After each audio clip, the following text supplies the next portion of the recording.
everybody, welcome to the Player's Take, episode 275. I'm your host, Justin DeSimone, joined, as always, by my co-host, Montrell Rice.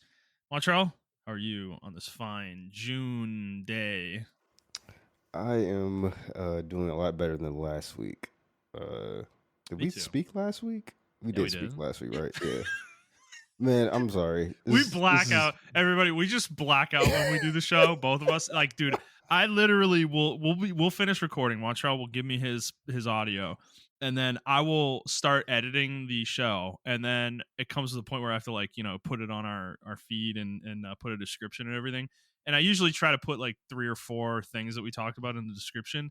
And you don't know how many times where I sit here for 10 minutes trying to remember what the fuck we were even talking about. And we did it 30 minutes ago, It's like, can you imagine if we get big and like we do like a fucking panel at a convention and people are like, remember this episode? I'm like, bro, Jesus Christ, no, dude, not at all. Yeah, no, it's so funny because I listen to a lot of podcasts and honestly, everybody says the same thing.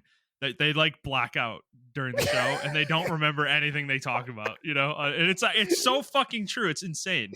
It's so funny how true that is. And having done it now for so long, it's like, I mean, if you think about it though, like, do you remember your everyday conversations with people? Because that's what podcasts essentially are, but recorded, I think I used to.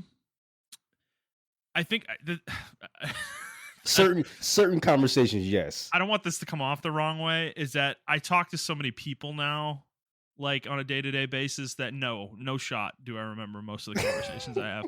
My wife will tell me things sometimes, and I'll be like, yep, yep, and I'm like engaged in the conversation, and then 15 minutes later, she's like talking to me about the same thing we were just talking about. Like, what are you talking about? Like I don't, it's just, dude, it's probably just getting older, and it's like your brain doesn't work as well anymore. But I don't remember shit. Yeah. Well, I know you are going on your trip next week. I think, or this weekend rather. Word of advice: just wear a mask, bro. I didn't wear a mask on the way to Detroit, and when I got there, I felt fucking miserable. I think I already told you last week. I was sick the entire weekend I was there. It was fucking it was miserable. Yeah. It wasn't like COVID or anything. It was because I guess like Deanna did research. If you fall asleep on the airplane, the airplane's so dry that it like drains out your sinuses. So then when you get off the airplane, everything just hits you like a pile of bricks. And then like my family, they smoke and drink. So I don't smoke and drink. So going into that environment as well, like I was just like, I was fucked up. It was crazy. Like I was. So my advice to you is to wear a mask, because when I did get on the plane going back, I wore a mask and I felt a lot better. But I was also taking tons of meds and stuff like that, like over the counter medicine and shit like that. So we'll see, because I traveled in February. Yeah, February, and I was fine. I don't remember having any issues when I came back or going there actually. I don't know. But I don't know. I hope it's, I don't know. 2 weeks is a long time to be gone. Yes. I've been talking to my wife about this. Dude, I've been talking to my wife about this. This is the longest we're going to be separated since we moved in together, basically, like 12 years ago. So I don't know how I'm going to handle it. You'll be all right. You probably just. I'll probably be fine. I'm traveling with somebody from work, so and he's a friend of mine outside of work, so we'll be fine probably. Like it'll be okay. I'm not like going by myself, which would be fucking miserable. So at least I got that, I guess. Well, you guys both have iPhones, right? Yeah. Yeah, just FaceTime. Yeah. We will. We did that last time. So yeah. So it'll be all right. I have the Steam Deck. I'm gonna bring that, and I might actually bring my Switch, maybe. Not sure. Where are you gonna play with it though? Debating about that. Well, dude, I never played Zelda. Oh, that's right. Okay, yeah. So you have. And I own it. I bought it, dude. Remember, it sat on my desk for like 6 months next to me every week. I recorded, and I don't forget everything, so I do remember that. But no, yeah. I mean, I do want to play that game at some point, Yeah. So I don't know, but it's like, do I really want to start it on a trip and then I'm going to come back and I'm probably not going to touch it? It's like probably not. So Well, it's 2 weeks, so I mean, unless you guys are gonna be like going out every fucking day, then I mean, you're gonna have yeah. a lot of free time, you know. So Well, he's gonna want to. Brian, last time we went on a trip, he wanted to play Civ. We played Civ like every night, so he's probably gonna want to do that. okay. I don't know if I'm gonna do that every time, but so there will be some of that going on probably.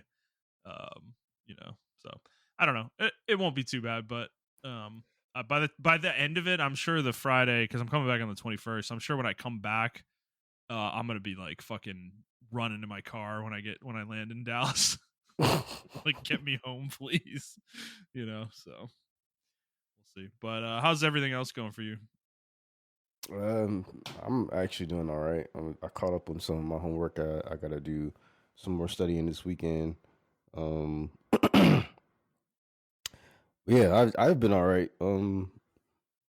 Yeah, I really don't have anything to complain about this week. This week has actually been a okay week for me. I'm just catching up on a lot of stuff, and I feel we're about to go on a company trip next weekend or next week, Mm, which I feel pretty good about. All of us need to get out of the office for the next couple of days.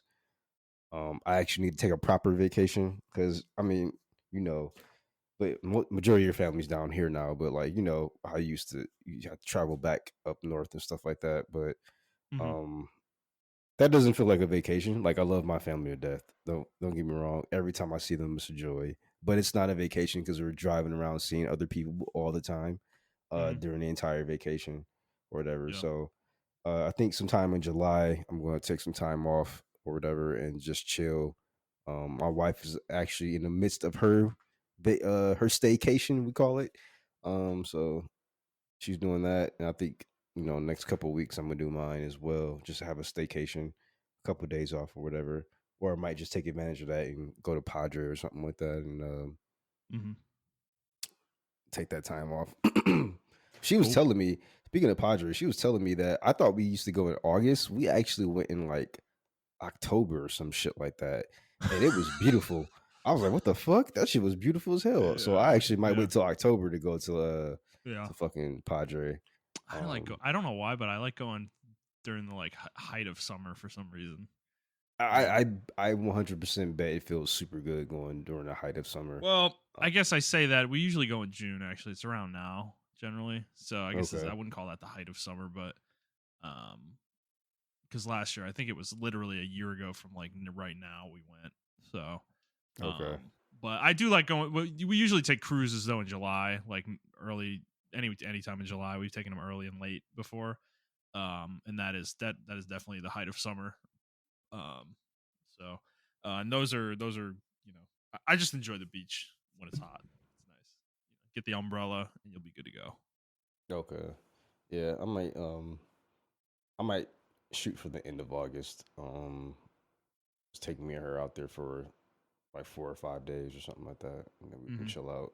I really do Yeah. want to go back to the beach, so like a proper beach. So Yeah, me too. We haven't actually gone anywhere that isn't Padre in a couple of years. So I don't know. I've been kind of thinking about that. yeah. So I don't know. Well, we But are all right. supposed to be going to Panama this year for Oh, Dennis's nice. wedding. Oh, yeah. For that, yeah. Yeah, so Yeah. we might We're get some not. beach time out there. Yeah, yeah. We will not be able to make that, unfortunately. But I hope you enjoy it. That will be fun. Yep. Cool. All right. Well, Montrell, let us get into the show proper here this week. All right, everybody. For those of you who haven't listened before, this is our weekly show where we talk about video games, video game news, and other topics pertaining to video games. We post at 6 a.m. Central Time on Fridays on Apple Podcasts, Spotify, Stitcher, and YouTube. God, Yes. No more Google. I still fuck that up, man. I don't know. I said it for like 4 years. It's like it's Yeah. so hard to get it out of my brain. And if you'd like to send us questions, you can do so on Twitter at The Players Take, or you can send us an email to theplayerstake01@gmail.com. All right, Montreal, let's start like we always do with what we've been playing. Do you want to go first this week? Yeah. The only thing I've been playing this week was League of Legends. I just been trying to Degenerate. catch up on a whole bunch of work and stuff like that. Yeah, I am a degenerate, and it's okay. I don't even Hmm. fucking care anymore. Not even gonna deny it. It's a disease that needs to be fucking handled. Yeah. The game is just so fun. It's so. I think it's just because of the brain stimulation, man. Like it's just Hmm. it's just such a brain stimulating game. Like I can't get this feeling from no other fucking game. Yeah. Uh, so I don't know. I compare it to like chess. I love playing. I used to love playing chess when I was younger. Um, Oh man, I love and chess. Not very yeah, good I at used it, but yeah, I suck at it, but I used to love playing it when I was younger. And I get the yeah. same feeling when I play League of Legends. So, Yeah. um, yeah, it's been fun. I've been playing solo, and then I played with y'all. I played with you on Tuesday, I believe, and Yeah. then it was just Jet and Brad on Wednesday. And I mean, we lost every game. Oh no, we lost 2 games No, yesterday, yeah, we but were two and I think we won three, we lost won a lot one. of games when we were playing. Yeah. Uh, Well, I mean, I think we can all guess why, why? because I was there. Oh my god! Here you go. I did have two really good games though, so Yeah, yeah, shit. and then we lost. Yesterday we lost. I mean, we didn't feel bad though. Even though we lost, I think we just accepted the fact that it's fucking league and we're gonna fucking lose sometimes. Well, So I think what I took away was the game feels really good right now. I don't know. I mean, maybe that was just the first night, and it's just like the honeymoon phase again. yeah, But I felt pretty good about where things are. I didn't feel like I didn't feel like I normally do sometimes, where it's just like you feel like you can't do anything. Like you just, even if you're like super powerful, like you just, certain characters just dominate you, and it's like I didn't quite feel that way. I guess so. Um, it was we did have one game though. yeah. Uh, the jungle game. Hmm. I'm sorry, but that shit was so fucking funny. I'm so glad I wasn't juggling during that game, but that shit is it was bullshit, but it was fucking hilarious. Man, Brad was so upset. He was so pissed. He Oh, was so pissed. that was a really funny match. Yeah, so to just give everybody context, so we had a match where we thought something was up because in character select, our opponents all picked, you know, champions that are normally junglers or tops or maybe mids, some of them, but Yeah. they didn't pick any supports or ADCs, like characters that would typically fill those roles. So when we got into the loading screen, we saw that four of them had smite. And we just bust out laughing. We're like, oh my god, what is happening? And there was the one player who didn't, we thought was getting trolled or something, like but when we got into the game, they actually were like trying to play legitimately. And it was unfortunately, it was very funny, but one of our friends was playing jungle, and he did not take it very well by the end of the game. He was very Yeah. mad because basically the whole game, like his jungle was just gone. The entire jungle was gone on both sides of the map. The objectives kept getting killed in like 2 seconds. He just had no chance to really impact the game. Basically, so, and we ended up losing too. Like we ended up getting steamrolled because we just didn't approach the game correctly, I feel like. Yeah. Yeah. But it was a really, I'm gonna be honest, like I know he was upset about it, but like for me, like it really was like a throwback to old school MOBA. Yeah. Where like it was just like everybody does whatever the fuck they want. There's no structure to it. We're all picking carries, and we're just gonna play and see what happens. And Yeah. Yeah. that's kind of what that game felt like. So as much as it was annoying at times, like I did enjoy that game overall because it just was a very old school type of game, and it was stupid and silly, and I just kind of show how unbalanced some of this shit is in League. Yeah. But at the same time, I thought it was a fun game. So Yeah, it was an annoying game. I got killed the most, by the way. I still thought it was kind of funny. So it is what it yeah, is. It was a norms game. It wasn't ranked, so that's why I wasn't really too upset. I'm like, it's not going to affect me in any type of way, so I don't fucking care. yeah. Um, but yeah, our friend was Four junglers. Well, four junglers, and the laner was Lilia. So yeah, it it was was pure a toxicity, dude. yeah. Yeah, what were they? You were playing Yasuo, right? I think Yeah, I was mid, playing and you Yasuo were getting mid. ganked all game, dude. Like it was just like, what were you like Yeah, 1-11 or something they by the had end of the fucking game? yeah. I was like 1 in 11 or 1 in 10 or some shit like that. It was Yeah, crazy.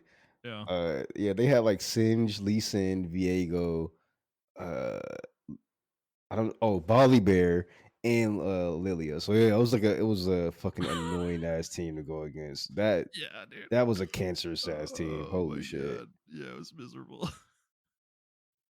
But it was still fun. It was still funny because the early game was weird because there was nobody in my lane for a while, you know. And then it was the same thing with you. Like Lilia left to cover bottom at some point, and she was there for a few minutes, and like you were by yourself, I think. Yep. And then they just kept And ganking me. So I yeah, was yeah. And I think our top laner was like I think he was alone a lot too. So yeah. but it's kind of funny how the way the game works because as much as they're sharing experience, like all four of them were in the jungle, they were figuring out how to managing to make it work for the early game.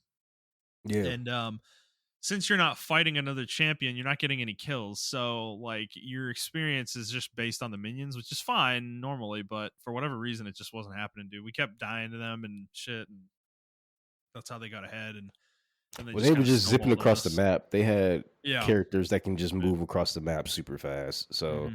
that was their whole strategy, which is get across the map as fast as they can as a 5-man stack and ambush people, and it was working. So Yep. hey, I can't be mad at it. All right, fair enough. Well, but yeah, no. Overall, it felt good. It was fun. I played Vayne, Varus, and Jin. I think were the three I played, Yep. and I think all those characters actually feel pretty good right now. With like, there's like new items and shit that they added, and they made some significant modifications to some of the other items too for ADCs. They made a change. I understand now what you were talking about with the crit, where I think they actually reduced the number of items that give crit overall, but Yeah, what they they did changed a lot of. was I'm they sorry, keep made it going. so they give 25% instead of 20, you know. So Exactly. you Yeah. only need 4 of them to max your crit out. Which is a significant change because that means that fifth item is open now. You don't need to dedicate it to crit if you don't want to. Well, you shouldn't actually. Basically, so it's kind of an interesting change. It definitely changes the itemization of it. I was doing this weird like hybrid lethality crit attack speed build with Varus, and it was working pretty well. So it was kind of interesting. So I think the itemization is kind of in a different place than I've ever seen it before, which is cool. So You know, I think it's really cool. So, but I feel like probably next week once I catch up because I just have to catch up this week on studying. Once I catch up this week, I will be free to. I can manage my time to where I can study and then play other games. So I really want to finish Stellar Blade. I really want to play some old games. I don't know. I know this is crazy. I got backlog of new games, but I want to go back and play like 2 old games, which is hmm Near Automata and then Metal Gear Revengeance. So yeah, I really want yeah, to go back and play those. okay. But yeah, No more Wuthering Waves. You're already done with that. I think I'm gonna wait for a couple updates to see where it goes.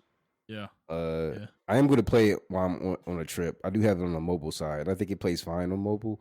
yeah. Um, so it doesn't work with the controller though, which fucking sucks. Like I have like one of the Yeah, little joystick things, and it doesn't fucking work with that. So yeah, yeah. I heard that. But yeah, I mean that's the other game I've been playing. I've been kind of in a weird space this week. I'm kind of just. I think I've been kind of like I kind of been crashing a bit, in terms of energy levels. So I'm like, I think I was just overdoing it. I was like burning myself out. So I kind of this past week I mostly just been playing Wuthering Waves, um, at night, and I've gotten through. I mean, I'm at the point where I think I have the map like 60% cleared, or maybe 65% cleared overall.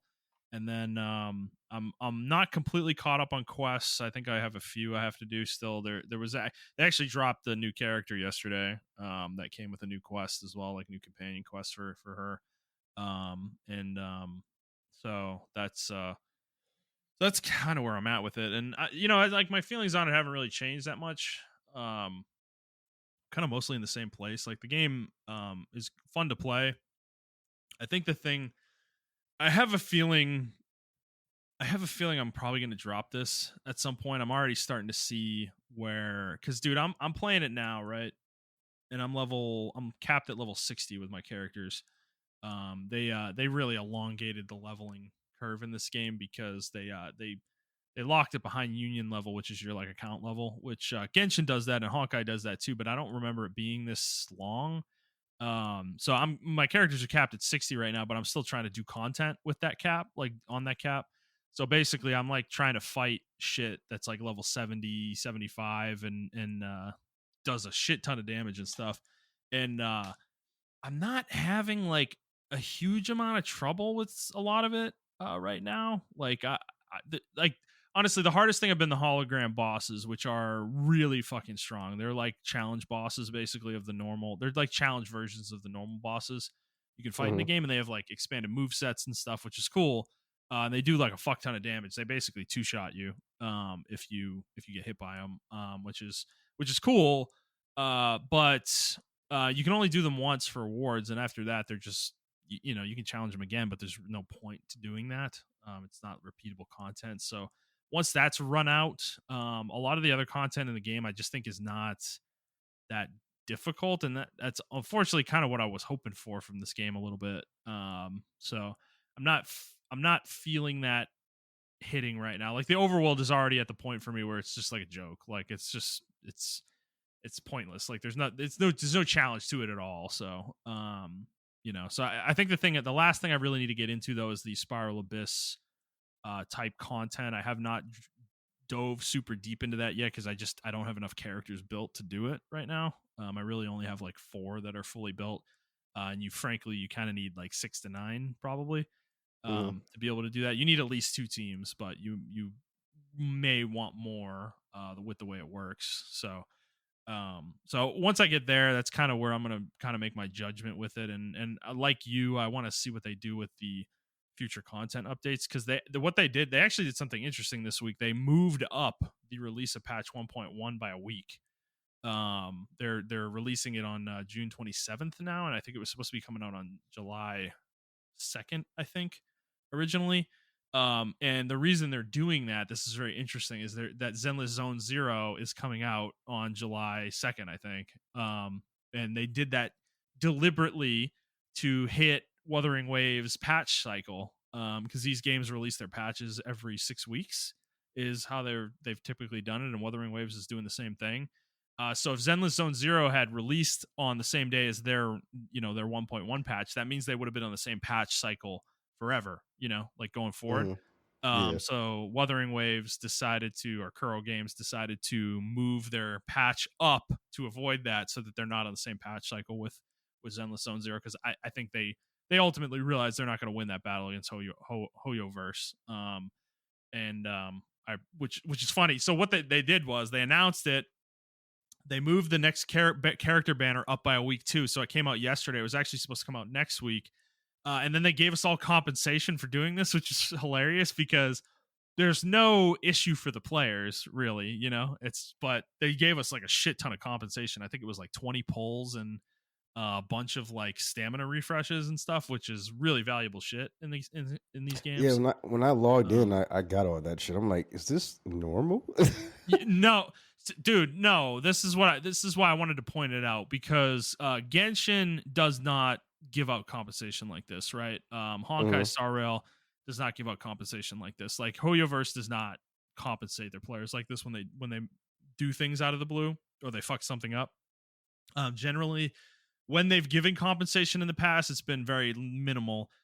Kuro Games is kind of going crazy. Like they've given out, God, I think I would say at least 50 polls of compensation so far already, maybe. Which is a fuck ton. Like that's almost a guaranteed 5-star. And the way these games work is, I mean, the reason that they don't give out compensation is because every like all the premium currency they give out could be a 5-star for somebody. Like they could Yeah. be lucky enough to get that 5-star that maybe if they didn't have that currency they would have paid money to get you know and so by giving us polls they're taking money out of their own pocket basically. So it's very interesting. They're being super generous, which I think is a good approach because it's just not that common in this space with gotcha games. I've played a number of them, and they've all handled compensation differently, but for the most part, it's usually very stingy. I think the most generous one I ever played was probably Fire Emblem Heroes, um, in terms of compensation and stuff like that. So, or giving away gifts to their players. So that it's kind of cool thing to see here, because they've made 50 million in their first week, I believe, was what the revenue was for the game, which is um, certainly respectable. It's not, it's not anywhere near Genshin's level or Honkai's, definitely not Honkai's level or anything like that. But for a mobile game like this, it's very respectable numbers for sure. So I think they'll be fine overall.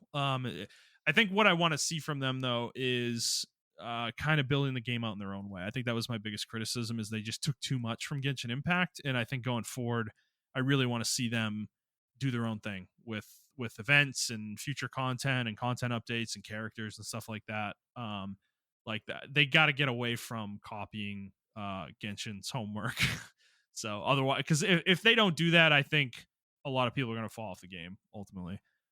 Because I just don't think it's just going to be Genshin with like different combat, and that's not going to, I don't think that's going to hold people long term. So yeah, but pretty good.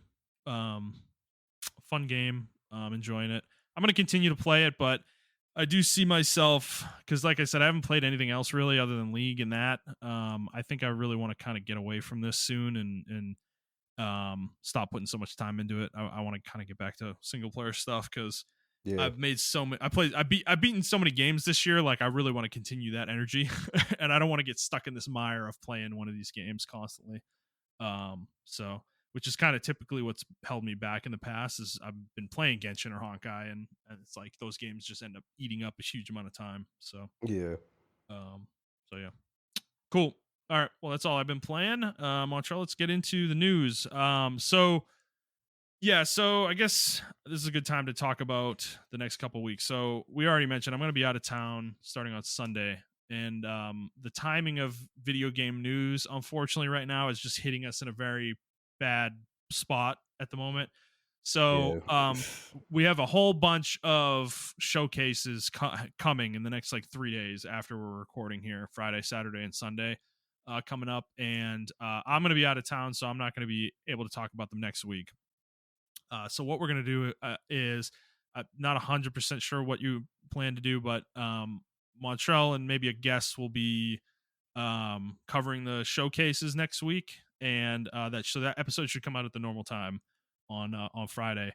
And then the week after, I'm getting back on Friday, and I think we were planning to maybe do a recording that day for that following week, and then we would post on. I probably will just post it immediately once it's ready to go, but it'll be up by Saturday, in 2 weeks. So we got that. So, but what that does mean for this week, unfortunately, a lot of the news was centered around these showcases and what rumors and speculation about what's going to be shown. We're not really going to be talking about any of that, because by the time you hear this, you're going to know these things. Like the showcases will have happened already, or will be happening. So we're not really going to be covering a whole lot of that. So we have a few other stories we wanted to talk about, and yeah, so let's get into that.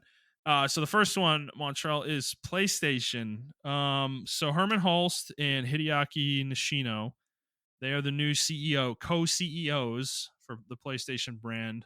And they talked last week. They did a kind of a business presentation, and this was publicly available to view. And they talked about a bunch of stuff. So I kind of want to go over this. They had some statistics that they shared about PlayStation and the brand overall over the course of its life. And I just thought this was very interesting.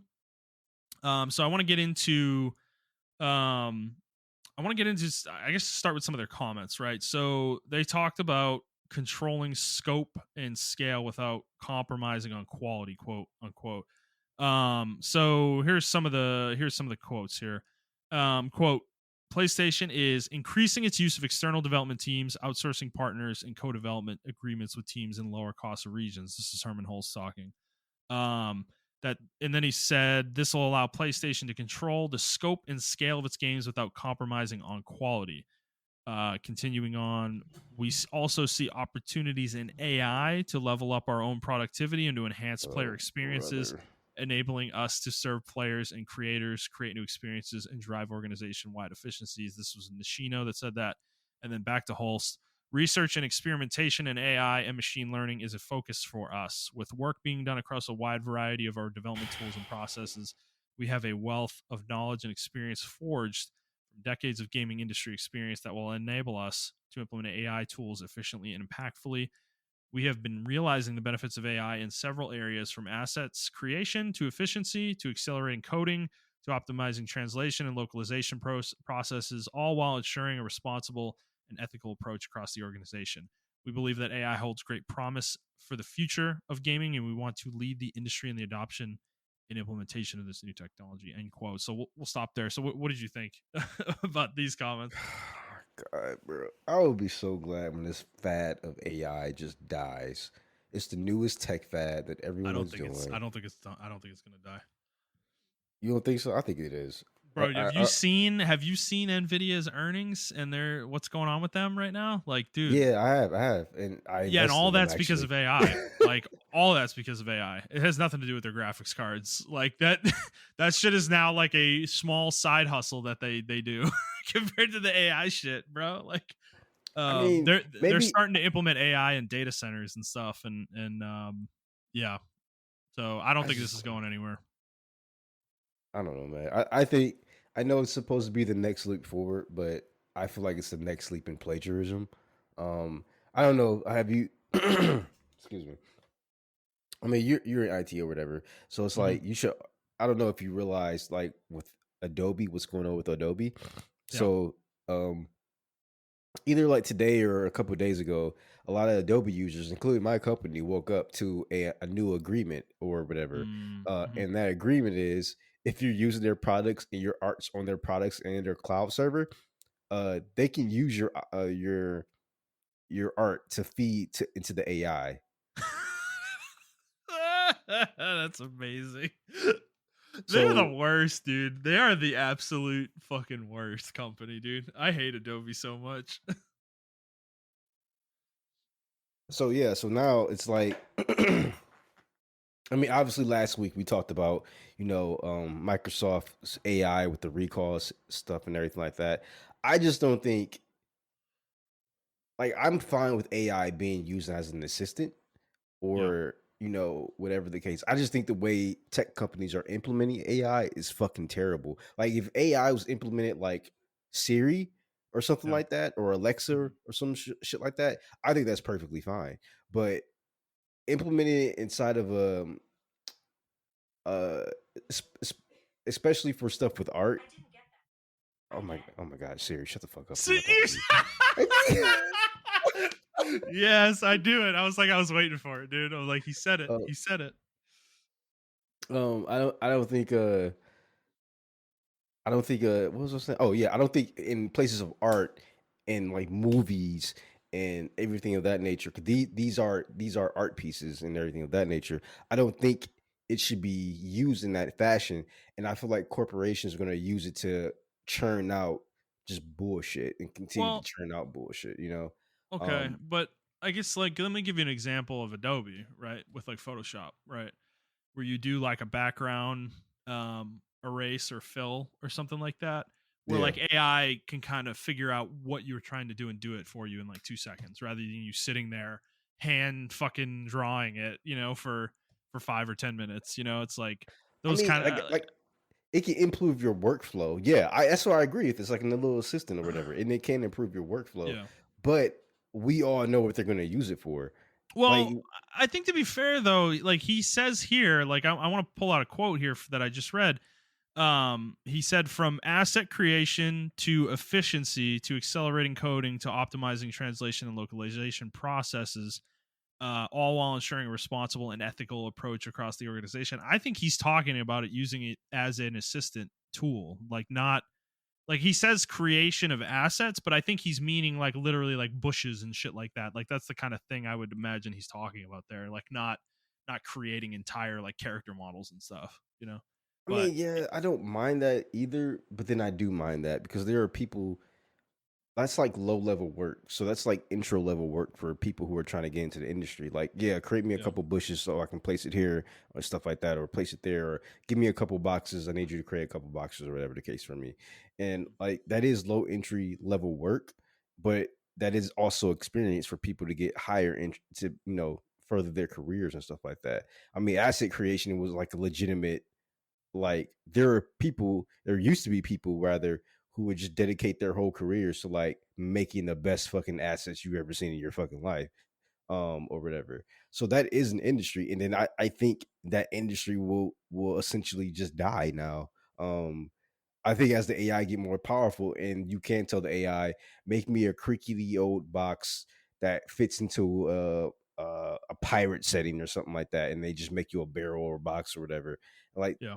and that used to be for um yeah, just for low level people. So that's why I have an issue with it, because like I know what it sounds like, and I know what I want it used for. Like if I'm like coloring something, and then the AI senses like, you want to color this part too, or this is like what you're trying to do. And like, yeah, that's cool. Like help my workflow, but don't take my workflow, if that makes any sense. Um Mm-hmm. and I think coding will be safe for a while because it's still incorrect in its coding and stuff like that. But then eventually it's going to get better to where we probably don't need that many coders anymore. So Yeah. I don't know. It's just I understand why people are doing it. I just feel like it's still being implemented in a very irresponsible way, in my opinion. That's Yeah. and I feel like it's going to be one of those things where it's going to be the industrial revolution. I mean, people are talking when people talk about AI and everything of that nature, for podcasts, they're like, "Oh, this is the next industrial revolution for us," and I agree with that. But a lot of people forget what we had to go through for the industrial revolution. It was a great advancement for humans, but it was also terrible as far as like work conditions. Like we had little fucking 8-year-olds Yeah. in America, like working in Well, sweatshops and shit that's like still that. true. That's still true across the planet. I So mean, across the planet, but I'm just talking about like in yeah. America in general, right? Yeah. Yeah. So Yeah. like, Yeah. but yeah, no, you're right, and it's still true across the planet, that we still have children working in fucking sweatshops and shit like that. Um, and like I said, America was one of the places where a lot of people were, I don't want to say blessed, but like a lot of people were privy enough to like set up unions. Like that's why we had unions be born out of that stuff, because there was a lot of unethical shit going on where people were dying inside the fucking cotton gin plants, and Mhm. arms getting chopped off. That's why we have OSHA. That's why we have all this stuff. Because of the industrial revolution, we have EPA and all these different departments to kind of regulate shit, because we used to have whole smog towns and stuff like that. So I think with that being said, is as good as the industrial revolution is, we had to regulate it. And I feel like AI needs to be reeled back a little bit as well. It's going to take a couple of hurdles to get there. We're probably going to go through another depression like situation with AI before we realize, okay, now we need to regulate it. We need to bring it back and kind of regulate it. And I just don't feel like we should I feel like we should be able to learn from history as far as the industrial revolution, and see like the bad of what happened there and apply it here so that we don't have to go through that, if that makes any sense. But I feel like companies are just going to steam pile it through and be Well, they like, don't care. Yeah, they don't yeah, care. exactly. And that's my issue with this, because I feel like the video game industry is probably going to be one of the test beds for this shit, and we're going to see a lot of jobs either get cooked or changed, or we're going to go through a lot of bullshit. We're going to see a lot of bullshit, the Right. gamers Well, and developers alike. yeah, and I mean, even ethical quandaries. Like, dude, the Adobe thing. You got me thinking about it more. Like how I would argue that it's unethical what they're doing. Like, it's like I'm not even sure. Like, I almost feel like they're gonna get sued probably by Oh yeah, I somebody, think it's or definitely there going will to be a be class action there'll be suit. a class action or something, because the idea that they think they own everything that their users create just because they're using their application is completely insane. Like, dude, if I sell you a canvas, you paint something beautiful on that canvas. Well, oh, well, I gave you the canvas, so I own that. It's like that's ridiculous. That's completely insane. So I think that one probably will get fought, and I would imagine or hope that it would not stand up, because Yeah, That's completely absurd. And because you are literally stealing it, you're Yeah. taking it and using it in an AI tool. And I get it. I get their idea there that they want to build some kind of database for their AI to pull from, because obviously that's how AI works now, is that it literally steals things. It's not creating anything of its own, really. But if we were playing in a real, like, if this is going to really be like a free market capitalist society, like Adobe should be the one having to do that legwork, not their customers. you know like, Yeah. they should have to be the one. They should hire artists and pay artists to build that kind of pool that they want to make. Well, it's um interesting you say that because this has been going on for a while with AI. You know, the mhm. captcha stuff that you do. Yeah, yeah, They yeah. found out that that's all being feeding to an AI model for like the military and shit like that. Like that same Wow. company has been feeding that to like all that data that we've been doing has been being fed Yeah, into like their yeah. version for AI that they're being used for military. So it's like it's already been happening, but we just didn't realize it. You know what I'm saying? So um at least Adobe had the balls to, well, not even the balls. They You just have to they sign an agreement with Adobe, Yeah, like and the they thought people captchas. weren't going to read the fine print. They didn't Yeah. think people would read the fine Well, print. fuck yeah, okay. With the Exactly. captcha stuff, you're not signing anything. That's just bullshit. They're just like, that is illegal. You can't do that kind of thing. Like, you're not supposed to be able to do that kind of thing. So Yeah. I So don't know. it's I don't know. I don't know either. And that's the not to get off the subject of video games and Sony. Well, But it's all relevant though. I mean, we're talking yeah, about, like, they're talking about using AI, and I think this is irrelevant to the conversation. So yeah. So I think that's why a lot of people are like scared of it, is because and I think rightfully so, because I don't think we can handle a crash, like an artistic crash or any type of like industry crash right now. Um, and it's gonna be scary. Like it's cool, like because you watch Star Trek and stuff like that, right? Like computer, mhm. tell me the Yeah, fucking this, nine, and third, and then the computer was telling them, and I think that's fucking cool. And I also too want something like that, like a little engineer, a house engineer or something but we like that, didn't see how they got there, right? exactly, And we're kind of living through that a little bit right now. Yeah, exactly. And I mean, if you read the story of Star Trek or whatever, just the history of it, it's actually fucking grim as fuck before they got to that age to where they were at in like, the original Star Trek series and then the next generation or whatever. Um, so I don't know. Like, I think it's cool that all this technology is coming out. I am grateful to be in an era where we're on the f- the frontier land of this, right? I didn't think nothing like AI would be, fucking used, or actually done in my timeline or in my age or whatever, well, I also my think, lifetime. yeah, I think the term AI is kind of a misnomer right now. Like, I think it's kind of a buzzword, right? This Yeah, isn't true AI we're talking about. Like, the AI that we think about is like a consciousness. That's yeah, typically what it's been. That's not what this technology is at all. It's not conscious. It's it's just doing computational, like, models and things like that. yeah, Language, large language models and stuff like that. Like, it's not it's not at that level, quite yet. So calling it AI is also kind of not accurate yeah. Because necessarily to people me. think So people think Skynet when you think AI, and I don't think right, and we're. that's not what this I, is. yeah, I don't. I think we're like decades or maybe even a century away from a Skynet type situation happening. Um, Yeah. but I don't know. If they use it more ethically rather, um, I wouldn't mind it. Because I incorporate AI into my workflow. Like Chat GPT is in my workflow when I need to like get certain lines of code or certain command lines and stuff like that.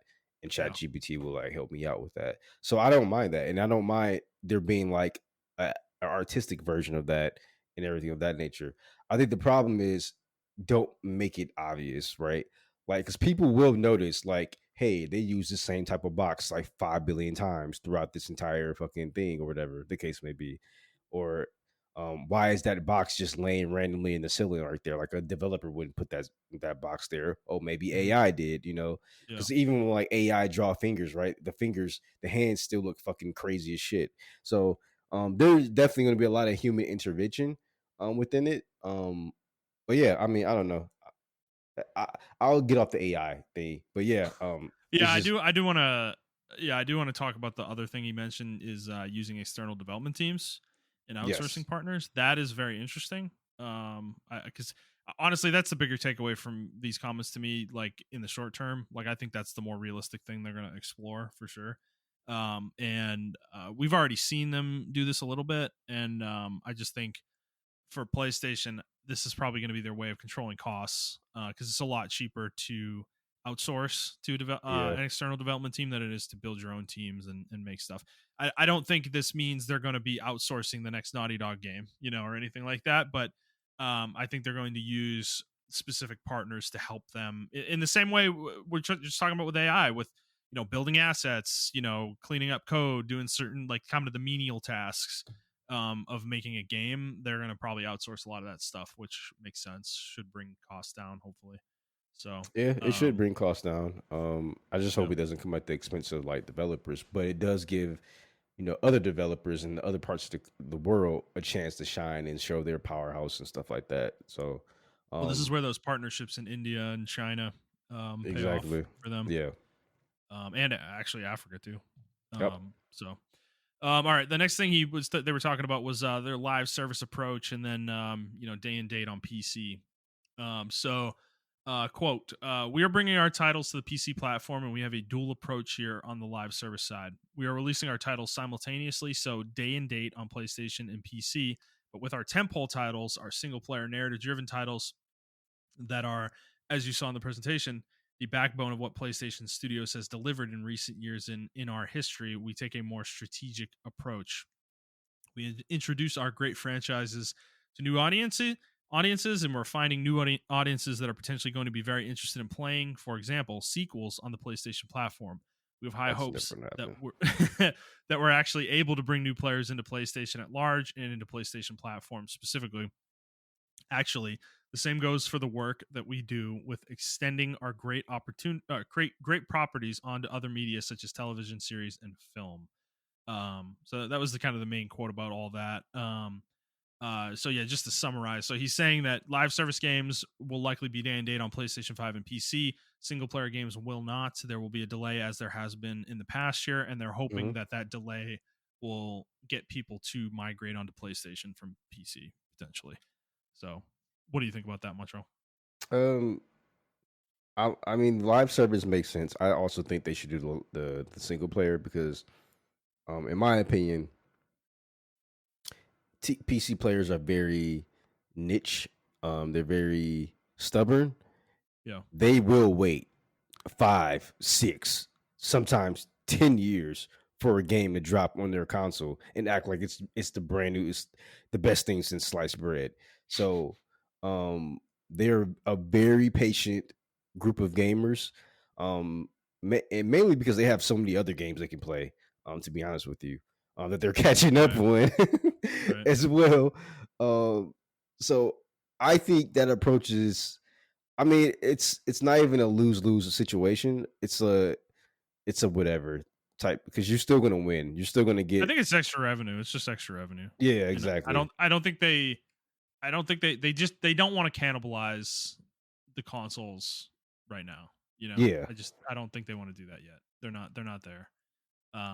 This is like nascent days of getting on PC for them, and I just don't see it in the next decade that they would want to play that game.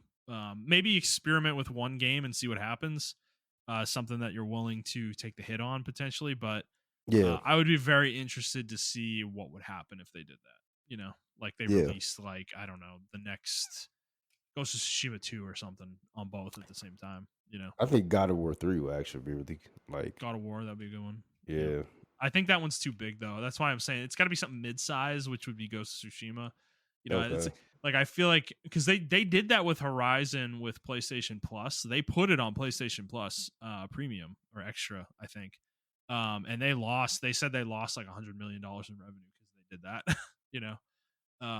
So maybe make the bet on something a little smaller that won't hurt you as much, you know.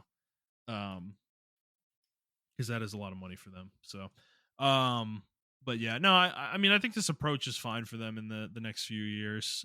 This makes sense. I think even with the live service stuff, they should be going further than just PC. I don't like honestly. I don't see a reason why they wouldn't eventually bring this stuff to Xbox or even Switch if they can, or the next Switch, like Switch 2.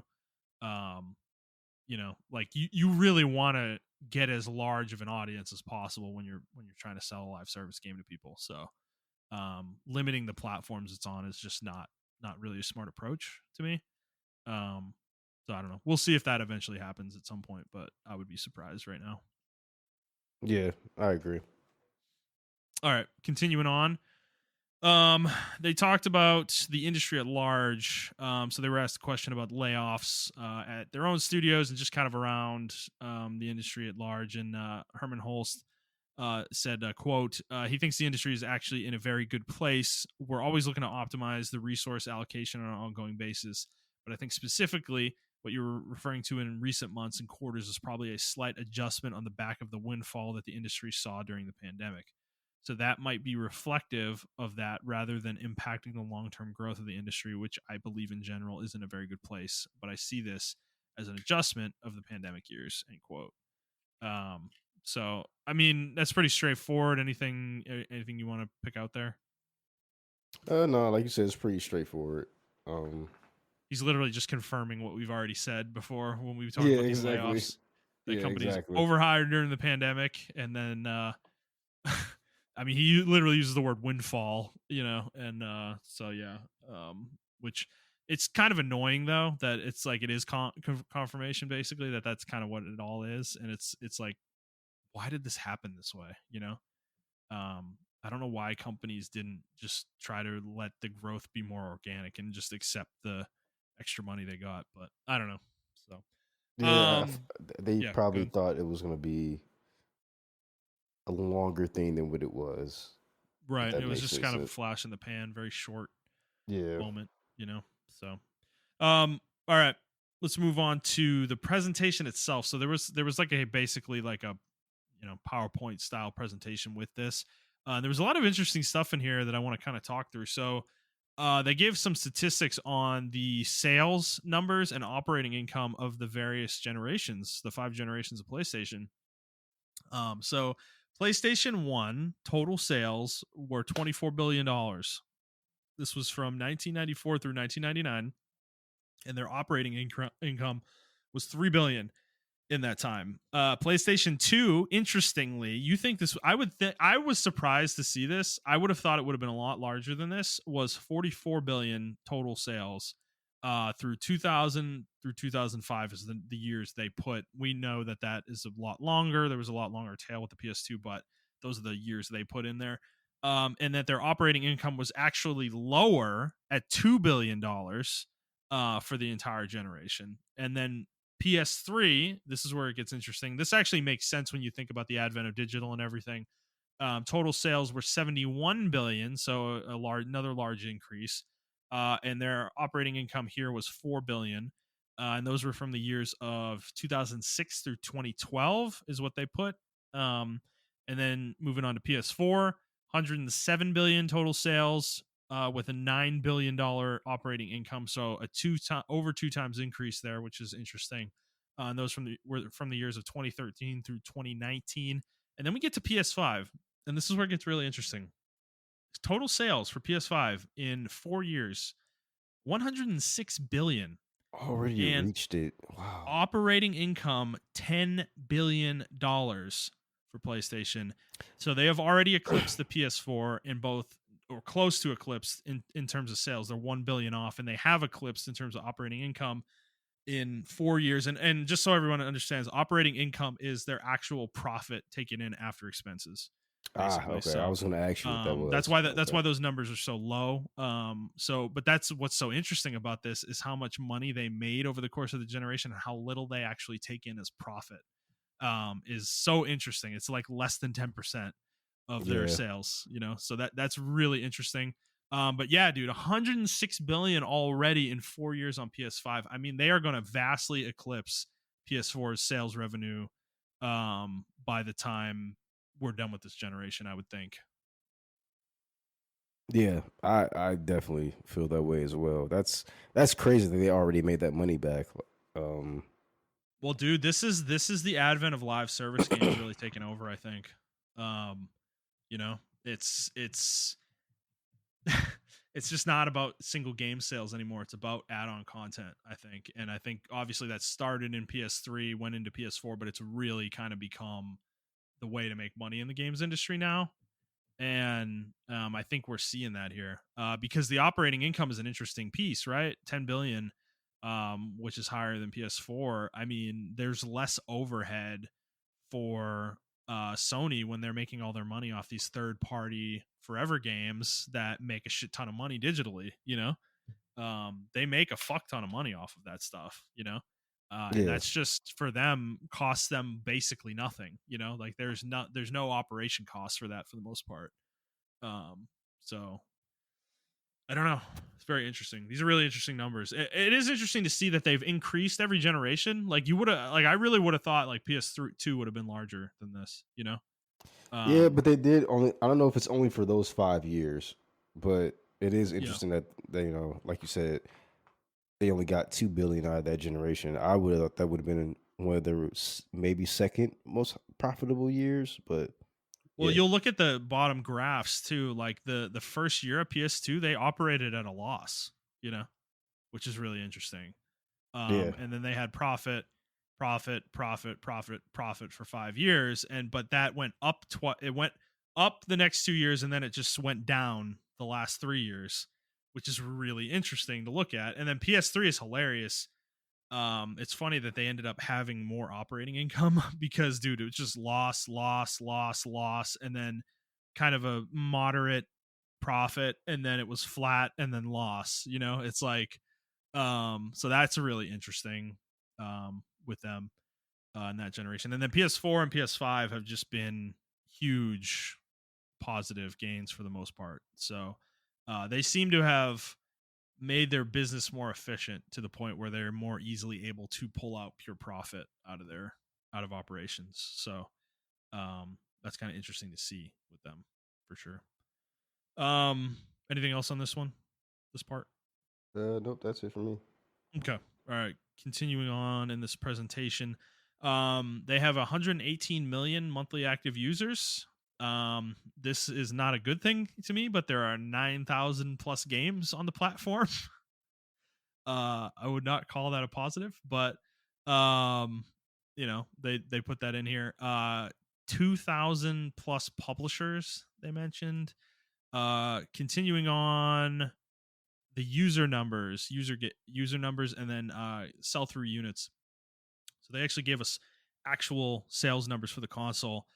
So they have to date of this sold 56 million up through the end of fiscal 23, which is the end of March. 56 million consoles since the beginning, since uh, they started selling the console in 2020, November 2020.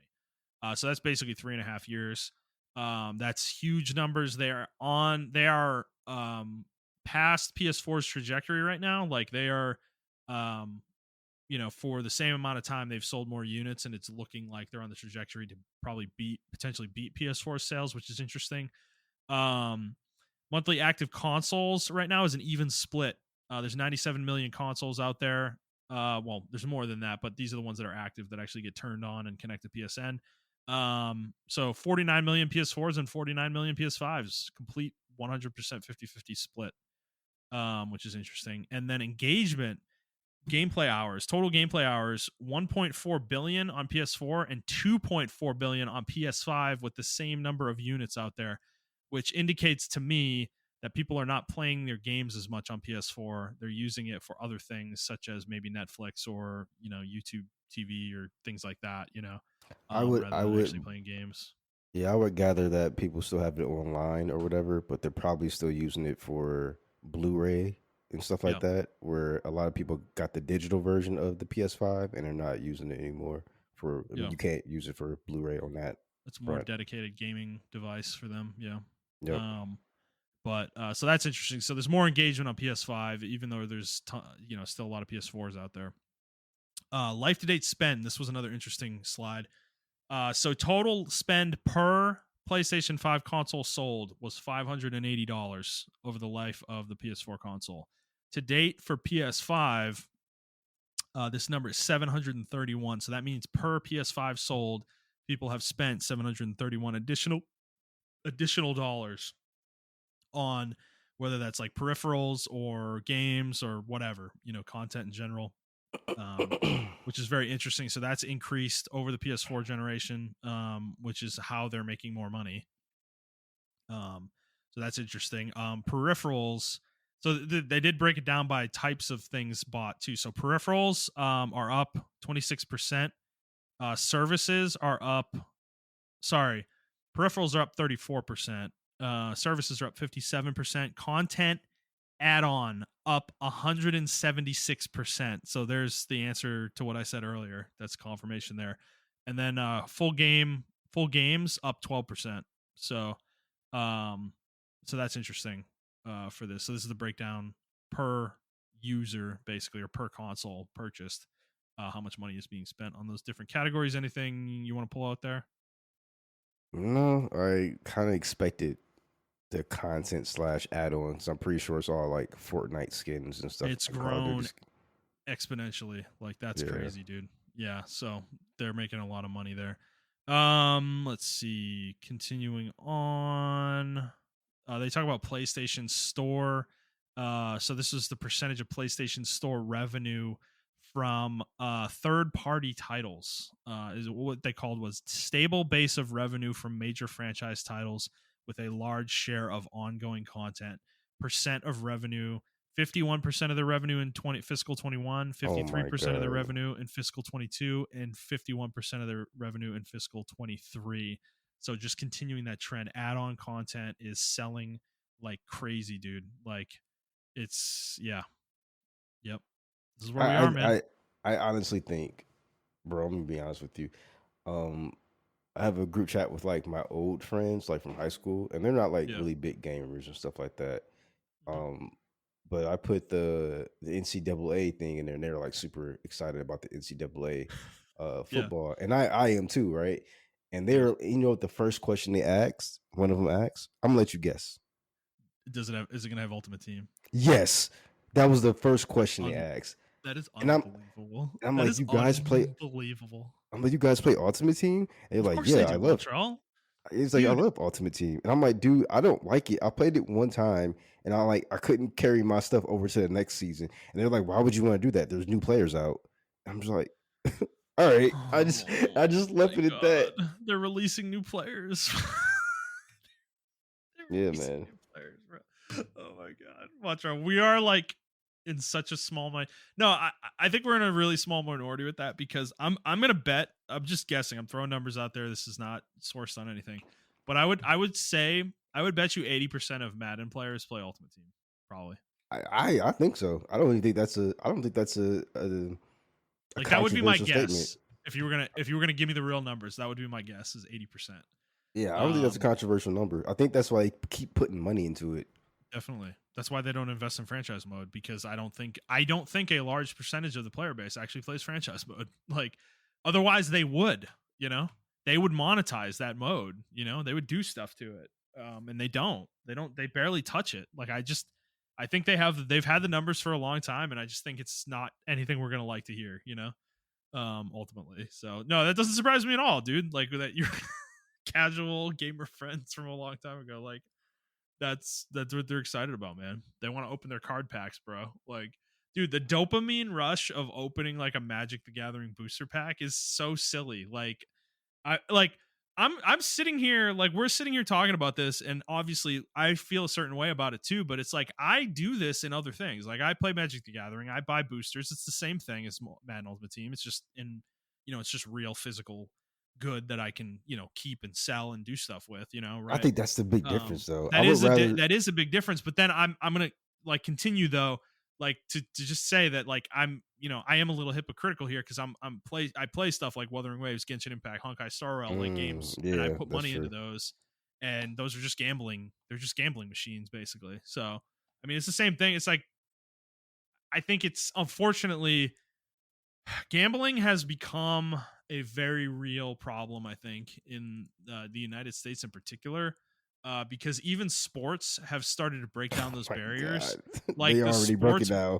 no, It's dude, the sports betting stuff the last 2, 3 years has gotten out of control. It is just integrated into the sports now. It is w- like, dude, I was watching hockey, dude, and they were showing like betting lines constantly throughout the game for like DraftKings and stuff, like over yeah, unders and like picking who would win and stuff. I'm like the odds on like who, like what the odds on betting each team. Like I'm like, what the fuck is yeah, happening, dude? we're in an Like, island right now because we're in Texas, so yeah, we we don't see can't do that. any of that, Yeah, we right? can't do any of that. Right. But yeah, definitely outside of Michigan, man. Like, I mean, outside of Michigan, when I went back to Michigan, like that's all some of my people were talking about. They're like, man, I can't wait to get back. Or who you betting on in the game and everything. I'm like, technically, I'm a Texas resident, so I can't bet on none of that stuff or whatever. Right. Um, but yeah, It's like funny.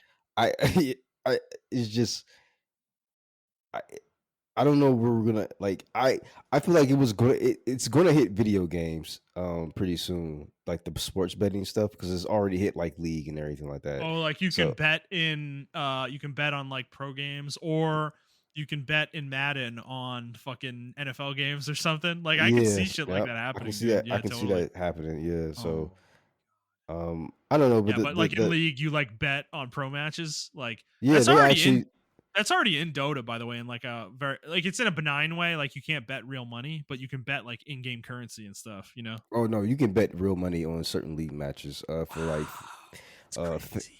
like it's called esports dueling or esports something like that or whatever, but they Yeah, actually have it yeah. to where uh actually Riot had to get involved because players were sometimes throwing games. Like there were whole games in China and like some of the oceanic Asian countries that have their own leagues. They were like throwing games because like the players on the actual team were like betting and fixing this Or shit. they had somebody betting for them, and yeah. Exactly. Yeah. Oh my god, Um man.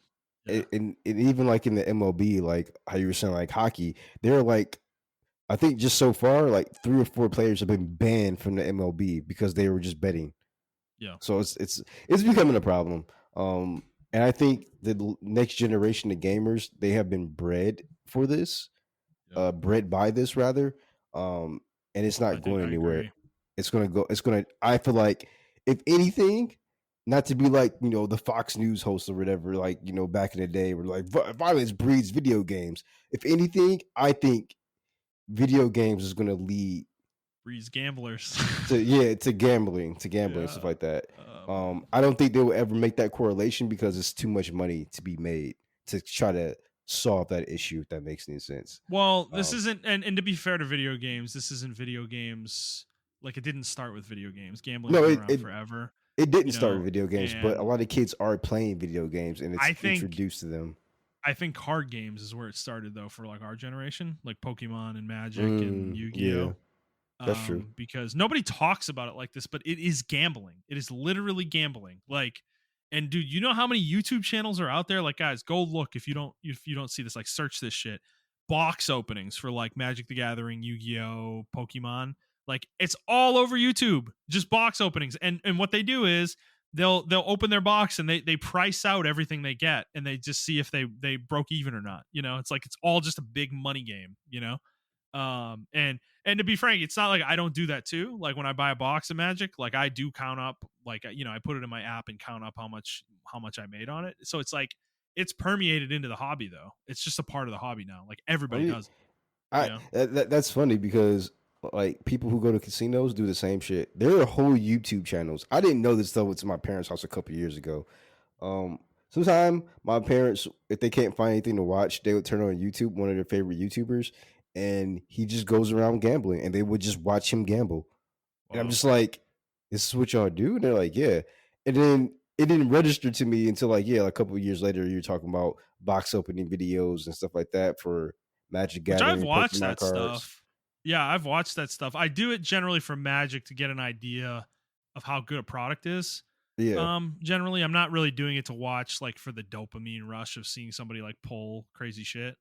I'm really more using it as an evaluation tool to see if like a product is good or not. Yeah, yeah, Generally, but yeah, I think a lot of people do that, and also, but they also do it vicariously because they can't afford to buy it themselves. yeah, um, and stuff like that. Because I mean, Magic has gotten prohibitively fucking expensive. So, but that it's just happening everywhere, dude. Like it's in every hobby. It's all over the place. The NFL was kind of the last one to really break down, and they've broken down the last couple of years with the gambling, and they have fully fucking embraced it now. With DraftKings and FanDuel and shit. It's so fucking annoying, dude. It's just every single fucking ad is those companies, so it's interesting, and I agree with you. I think it's going to permeate into gaming. It already has, but I mean in like more real ways where you can like bet on esports. You can bet on like for the sports games, like betting on actual sports themselves, like real life sports and shit. Like I can totally see that happening yeah, in the future. So, all right, continuing on. So they did share the a little bit of a breakdown of PlayStation Plus, which is their subscription service. They didn't give us total user numbers or anything like that, but they did do a breakdown of the percentages of premium and extra subscribers compared to the rest. So 35% are of their overall PlayStation Plus subscribers are subscribed to either premium or extra. 19% are subscribed to premium and 16% are subscribed to extra, leaving 66% that have essential. That was for fiscal year 23. So, and that grew about 5% from 22. So their subscription service is not doing poorly necessarily for them. That's a pretty significant percentage that are above the essential tier for sure. yeah, Having a third. Um, Outside of that, otherwise, oh, there was one more slide here. There was a couple more slides. So they did show a slide of all their studios, and they broke them down by category, which was interesting. So I did want to talk about this a little bit. So single player narrative focused studios. This is what they put down. So Asobi, which is the Astrobot team, Insomniac, Santa Monica, Sucker Punch, Naughty Dog, Fire Sprite, and Housemark. Those are their single player narrative focused studios. Then for evolving multi-genre, they put Gorilla. I can't read that one. I don't know what that one is. Media Molecule, Bend, and Bend. And then one more that I can't read. Is that Polyphony? That's Polyphony. Yeah, for GT. And then live service focus, they have San Diego Studio, Bungie, Firewalk, Haven, and Neon Koi. And then this was the most interesting one was partner studios. They had Nixus, Valkyrie, and Bluepoint, which I found interesting because you remember a few years ago we talked about Bluepoint announcing they were working on a new IP. yeah, That them being here in this presentation maybe kind of indicates that didn't happen. Like it's either a dead project or something like that. Because Nixus and Valkyrie are pure support studios and like port studios. Like they don't make their own games. So that kind of makes me wonder. Bluepoint maybe is not working on a new IP and they're actually working on a remake of something potentially, which would be very intriguing. So I don't know. What do you think of this breakdown? Gorilla being in the multi-genre is interesting. Makes sense with how many Horizon games that are being made, but that was kind of interesting to see them there. So like multi-genre, like that means that they're involved in like single player and maybe live service. Live. Yeah, I think Okay. so. Yeah, I think Yeah. that's what So they mean there. Yep. okay. Yeah. So Gorilla and Bend are in that category, which is super interesting to me. Yep. Um. Even Media Molecule in there too. Yeah. Um. I mean, I guess it's still good to see that Insomniac and Santa Monica and Sucker Punch are still in a single player narrative. I think it sucks that Naughty Dog's not in the multi genre one. I know. Obviously because they canceled, factions, Yeah. which I think is strongly due to Bungie, in my opinion. We don't really have any proof, but like Yeah. I think that's because of the articles you read previously. Um, I mean, I think this is a pretty good list of studios. I would like to see Blue.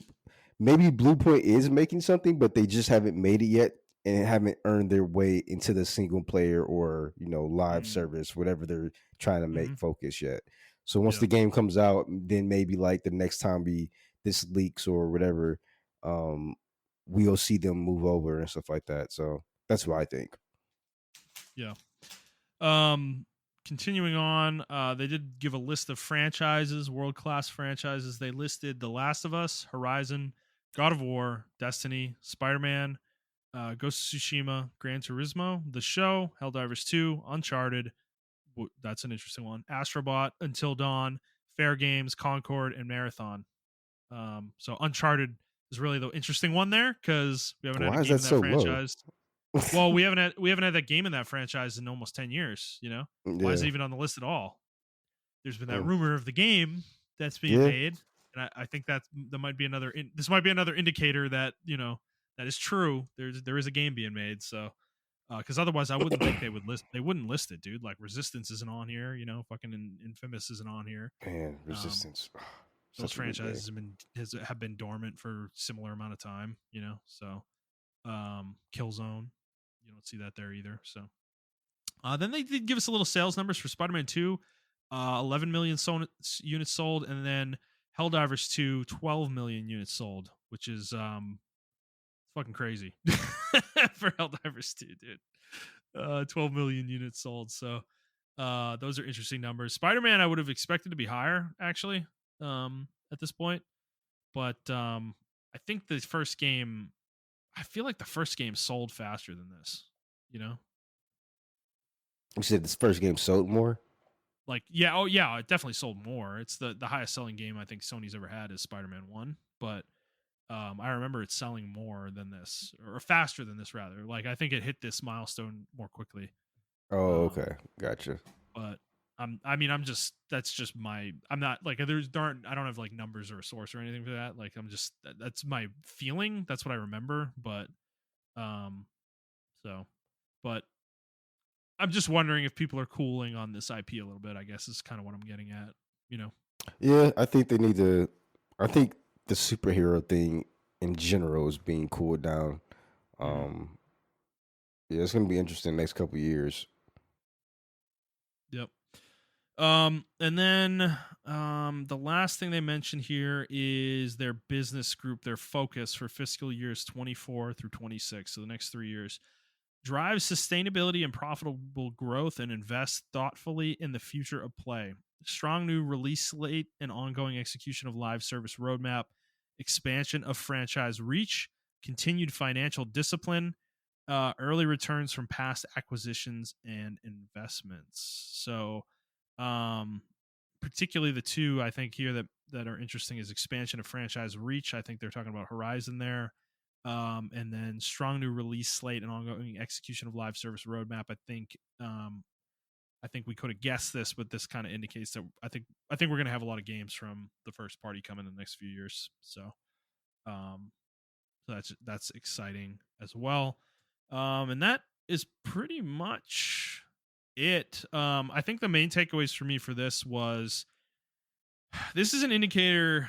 I think to me that I think it's become like this kind of makes it obvious that we talked a lot about a doom and gloom about the industry at large and stuff like that, but I think these numbers kind of dispel that.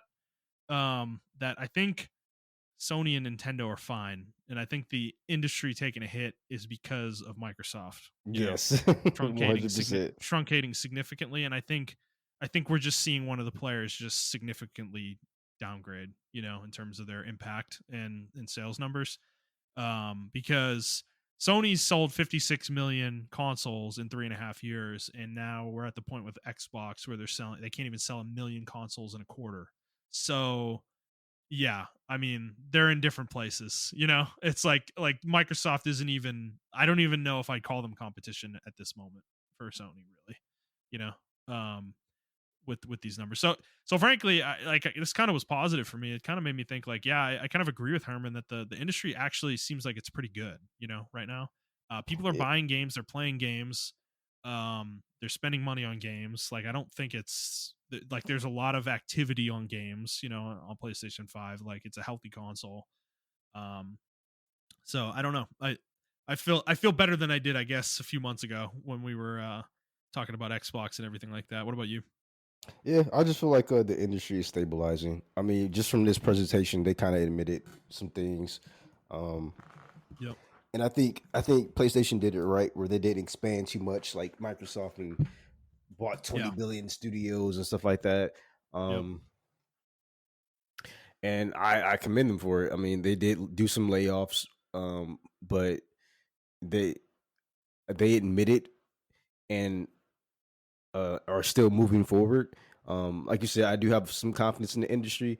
I already knew the staples weren't going to fail, but Right. the only problem I had was like every company trying to do the same thing, and I Hmm. think Sony is actually starting to realize that not everyone needs to do the same. We don't need 20 billion fucking live service games and everything of that nature. Right. Maybe one or two can maybe our staples, and then we just shoehorn in like maybe one or two or whatever. Right. And Yeah, and which is everything of that like nature. they only have 5 studios listed under live service focus, you know. Yeah, exactly. Which remember, like a couple years ago, remember when Jim Ryan was like, "Oh, we're gonna have fucking 15 live service games by 2026 or some crazy shit," you know. Yeah, They've clearly exactly. pulled back on that significantly. So, Yeah, and I'm glad. I'm glad it did. Because like I said, you're not going to. I think everyone realized you're not going to tap into that Call of Duty market. You're not going to tap into mhm. that Fortnite market. You're not going to tap into that Grand Theft Auto market at all. You just gotta let those markets thrive, and you have to try to stand out from the rest of them. Um, Yeah, Helldivers 2 being the perfect example, right? exactly. Like Yep. do something unique, don't overcharge people for it, and the people will come, you know. And it's Exactly. like, Yep. and make a quality game, you know. It's like, Exactly. and I think that's what held. And I hope Sony took that lesson out of that game, you know. I hope a lot of Um, companies took the lesson out of that game, because it's a really good, valuable lesson. Like I'm hoping Concord is the yep, second, is the part two of that story, where it's just a really good fucking team shooter game. I mean, we're getting charged yep. $40 for it, and Yeah, we people didn't. are, I didn't put that in the notes, but yeah, that is an interesting note, right? Like 40 yeah, bucks, they're doing the same thing, yeah, and I pricing it. think that's fair. I don't think, because Overwatch came out, the It was original 60. Overwatch, it was $60, and I Yep, don't think it was worth $60 in my opinion. right. So, Yep. 40 is a good price, to kind of test the market and everything of that nature. So, I mean, we'll see. Cool, cool. Well, yeah, I was really it was really cool to see this presentation and just be able to get these numbers. Like I just wish, like I like that Nintendo does the same thing where they talk about numbers like this often. Sony doesn't do it a lot, but I like that when they do it very comprehensively, and they kind of give us a real window into their business, which is really cool to see as somebody following the industry. So all right, Montreal. Well, that was cool. Let's move on to our next story. So this one, I put this in the show. There's a very high likelihood we're going to hear about this weekend. But this is a rumor that was came out last week. Is Resident Evil 0 and Code Veronica remakes are reportedly in the works at Capcom. And even Resident Evil 9 is also being worked on as well. So I think that was the big question coming out of Resident Evil 4 remake last year: is what's next for Resident Evil remakes. And Zero and Code Veronica, I think, were actually a lot of people's kind of wish rather than them going to 5 or 6 or something like that, you know. So Yes. Um, um, yep. Code Veronica is my personal favorite one. So, that's a lot of people's personal favorite one, to be honest with you. Code Veronica. A lot Hmm. of people started on Code Veronica. A lot of people finished Code Veronica first because it's scary, but it has like a really good story as well. Hmm. Um, Yeah. Zero is okay. I personally never played Zero, just because I don't like being trapped on a train. It takes place on a train, um, and I don't know, that setting didn't seem super interesting to me. Hmm. Um, Yeah. it's the train carrying the virus that goes into that's going to the mansion in one, and as soon as you pull up, that's when one starts, or Yeah. whatever. So, Yeah. um, yeah, I think it's really cool. I was hoping they'll like kind of branch out to other franchises, but it is what it Hmm. is. Gotta make your money and everything of that nature. So I mean, we're still getting what we wanted, which is Code Veronica. So Yeah. I'm happy for it. Yeah. Zero supposedly is not very good. Is that true or? Yes, I like I said, I don't think the setting was good. The story, the main characters aren't really that cool. I think they kept one main character, and she showed up in Resident Evil 6. Hmm. Um, I personally, when I watched the let's play of it because I just did not want to play the game. Um, and it just didn't look appealing to me. Like it didn't really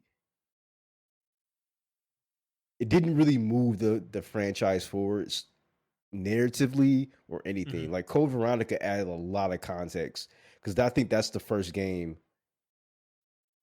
Yeah, before Resident Evil 4 came out, Code Veronica was the first game where you went overseas and you're like, oh, Mm, this shit is global. So it expanded the narrative a lot because your sister, or not your sister, but your Claire, who was in 2, she's looking for her brother Chris, because Chris yeah. disappeared after Resident Evil 1. We don't see Chris anymore. He didn't like speaking when the games came out, we didn't see him in 2. We didn't see him in 3. We followed Jill in 3, and everybody was just like, "Where the fuck is Chris at?" Like he just disappeared. And we followed the Umbrella Corporation over to Europe, and we get to actually see the CEO, like the family that owns Umbrella, like what they're doing. It added a lot of narrative to the Resident Evil world and everything of that nature. Um, so yeah, I thought that was pretty cool. And then after Resident Evil Code Veronica, we kind of go global.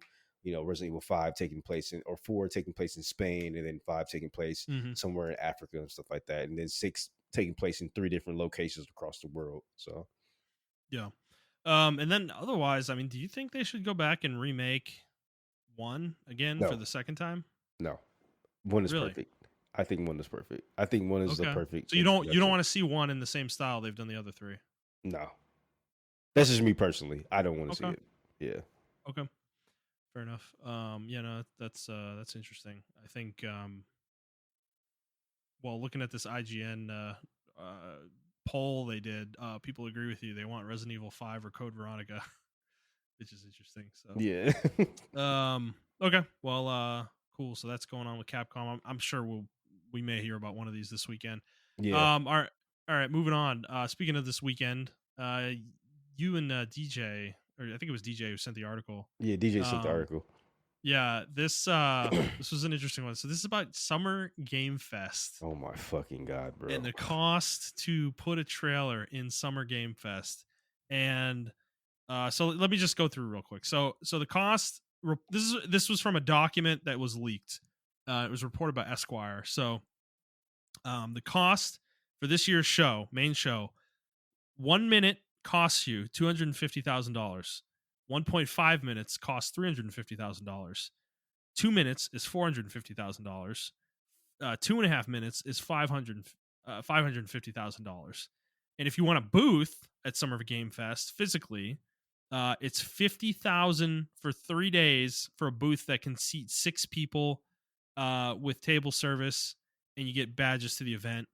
Um, and then there's another one. I don't think pricing was listed, but you can do a full basically space, with televisions and stuff like that set up, as well. And I believe that's a higher price.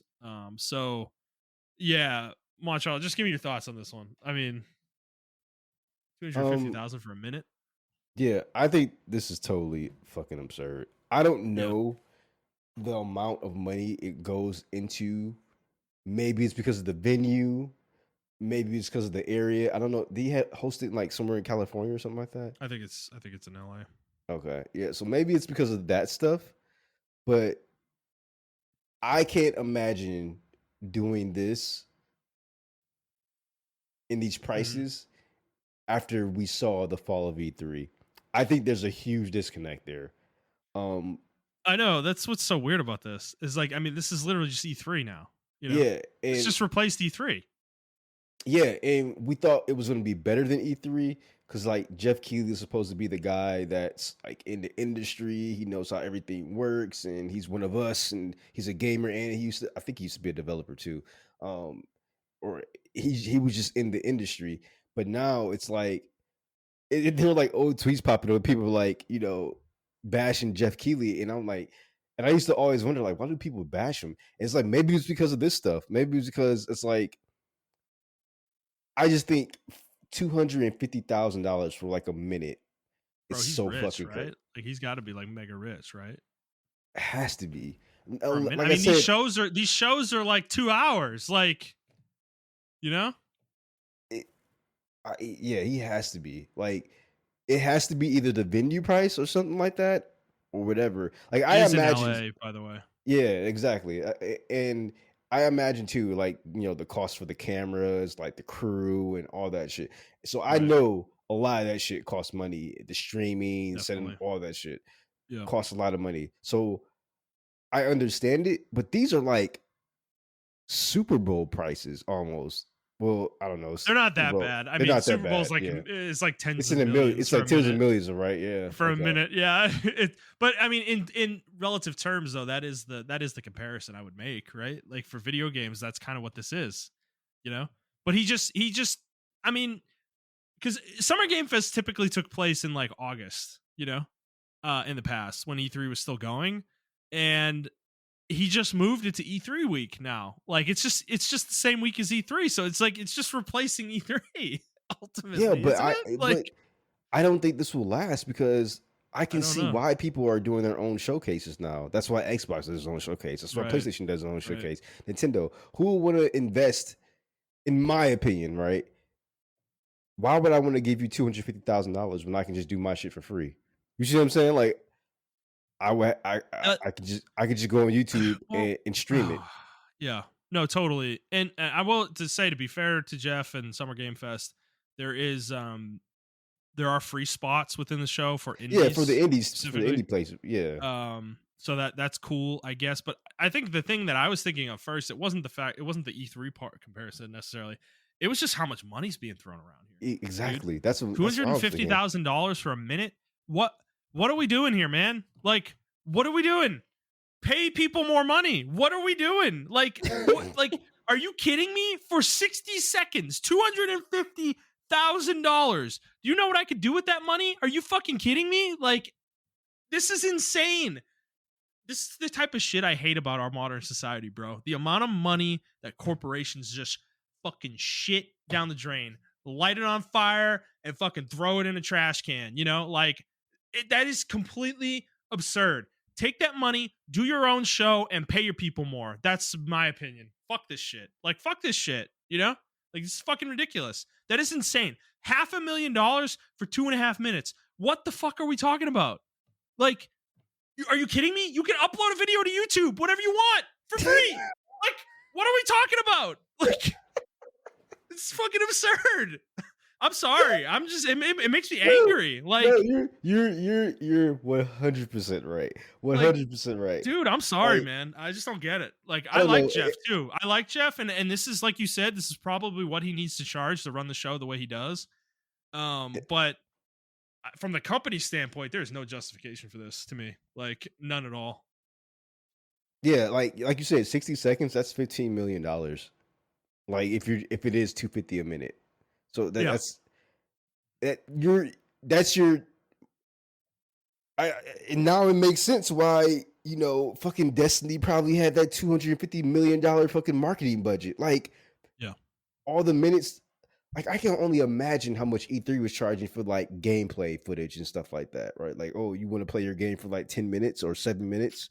That's gonna Right. that's gonna cost you, buddy. Like, that's crazy to me. And I agree. Just pay people more. Like, and the amount of money just being thrown around but you're laying off people. Like, Yeah. I it's know. absurd. Right. Like, it's Yeah. absurd. Like, It is. I don't know. Like you said, like if I was Xbox, I would not be at this showcase, by the way. And if they're They're not. like, They're not. Well, they might show some of their games here actually, but they have their own showcase that's separate. So yeah, exactly. But like, if I got fired from Xbox, right, and then this comes out, and then I see a game that I used to work on or whatever, and I got laid off on this shit, I would probably lose my fucking mind. Like, bro, you just paid this amount of money where you could just upload it to fucking YouTube and called it a fucking day, because people are gonna tune into your shit, tune into the Xbox showcase. People are gonna write articles about it. Like, as much as people shit on Xbox, people do tune into the showcases all the fucking Mhm. time, Yeah. So I I mean, because that's how thirsty we are for game news. To be honest with you, ever since like E3 died, I feel like the industry's been like the consumers in general have been really thirsty for like Yeah, which news. is why you don't have to pay this much money to be on a show like this. Like, just throw your Which trailer is on why you, YouTube. yeah, exactly. Or which is why you do have to pay this much money to be on there because you want your game to be noticed. I don't Well, know. I guess it's the idea that like if you put it up by yourself, right? Like you might only get like 200,000 views versus putting it on Keely's show, you're gonna get like 2 million views. Yeah. Probably something. It's probably something along those lines. Like that's the value. That's the value they're trying to ascertain. But Each view is a potential $60 purchase. Like that's probably what they're saying, like to people. Jesus Christ, I hate corporations. Like Montrell and I have worked in corporate, and bro, just the amount of waste that happens in corporate environments is just insane. Like it's crazy. Well, Um, even in government, man. Do you know how someone? Don't get me started. Some governments, bro, some offices get a $40,000 budget for just furniture mhm, for no yeah, fucking reason. And then furniture itself costs a shit ton of money. It's yeah, crazy how much they oh yeah, upcharge. yeah. Well, I was looking at this early in the week for some reason is the GDP per capita in the United States, and do you want to guess what it was? So this is basically basically the entire U.S. economy divided by the number of people that live in the country. And this was from 2022 is the last reported number for this. Do you want to guess what it was? How much? I, just lay it on me. I can't guess it. So $76,329. So Per that person? means yes, that means that every person, that's per person. The United States economy divided by the number of people. Like, so yeah, a lot of people can make a lot more money than they do. You know, um, to put this in context, Russia's per capita GDP from 2022 was $15,000. Oh, Uh, yikes. Canada's was $54,000. So, um, yeah. So that I don't know. Like, there's just a lot of waste out there, and it's really frustrating. A lot of people making a lot more money than they should too. Yeah, I mean, I don't know. This, like I said, this is a video game podcast, but I feel like, Yeah, sorry, I just got into like finance yeah, real no, quick, no, no, like but I don't know. It's just demonstrating a point about yeah, it this. just it is really stupid. Like things Because like this are people, why you don't make more money at your job. yeah, It's literally. this is also like the reason why people are extremely, um, because I got into to an argument with somebody the other day about Gen Z, Hmm. and I'm actually defending Gen Z, by the way. Hmm. They're like, oh, they're so fucking lazy and everything like that, and it's like, I don't think they're lazy. They just know what they're worth. They like the article was complaining about like, oh, Gen Z doesn't work hard enough and everything. Like if I call you at at 5 o'clock or 7 o'clock in the nighttime, they don't answer their boss's phone calls and stuff like that. Whether it be for a meeting or something like that. And it's like, yeah, like and like millennials just work harder, and it's like millennials ate the shit. Like we fed into the bullshit. I don't Hmm. think Gen Z is feeding into the bullshit now. They're like, if I'm off at 5 o'clock, do not call me at 7 o'clock for a fucking meeting. I don't like you like that. You don't pay me. Like, You don't yeah, pay me for that. exactly. Like I kind of have the same viewpoint for the most part. Unless the company's burning down, I don't pick up my phone at night, dude. Like Yeah, you can leave me a voicemail and then you can tell me, "Oh my god, Justin, the data center is burning. Oh, we need help." Okay, then I'll pick up the phone. But like, if it's like, "Oh, Allie's Outlook is slow and she needs to send an email out tonight." No, fuck you. Get fucked. Like I have better things to do with my life, okay? Like yeah. so So like I feel like, and this pertains to like developers too. Like these people work outside of work hours, 12, 13, 14 hour days and shit like that, and you're scared to give them a union, or you scared to give them a little bit of extra pay or something like that. I don't know. It's just really weird that companies see no problem spending $250 a minute, for a but minute. God forbid you get that 5% raise. Oh my Yeah. goodness, what have you done for us lately? Oh my god. Yeah, dude. No, it's just I don't know. So that was the first thing I thought of when I started reading this. It just made me enraged. Like it's so wasteful, you know. But whatever. What do I I know? mean, the Super Bowl is crazy to me. Yeah. I Oh, still I think the know. It's Super gotten. it's the most egregious shit I've ever seen in my Yeah. life. It is. It definitely is. But what I mean, people pay it though, dude. Like you know. And they suck. I haven't had a good Super Bowl commercial in years. Oh, they haven't been good in 15 years, dude. Probably. No, I'm serious. Like No, maybe even that's 20. I what I'm might even go as laughing. far as saying 20. Like, you know, like the early aughts is the last time I remember it really being good. Like consistently good commercials where they were funny. Yeah, You know, I don't know. Like there are. I, I think the difference is there are some now that are funny, like that happen every once in a while. But they're not memorable. I can't remember them. You know, like I'm yeah. trying to think of a commercial in the last few years from the Super Bowl, and I can't really remember one. You know. So I don't know. But anyways, anything else you want to say on this? Nah, I just think this is way too much. Yeah, I agree. Yeah, Jeff, if this is what you need to charge to be in Hollywood, the Hollywood Move it theater, somewhere else, move it somewhere else, please. bro. Like seriously. Like no, this is just opulence. Like there's just no reason for this to me. Um like go somewhere else that's cheaper. Anyways, moving on to our final story for the week is Circana numbers for April. They finally fucking came out, dude. Like, God, these have been coming out so late in the month now. It was literally May 29th when this was published on VentureBeat is where I usually get this.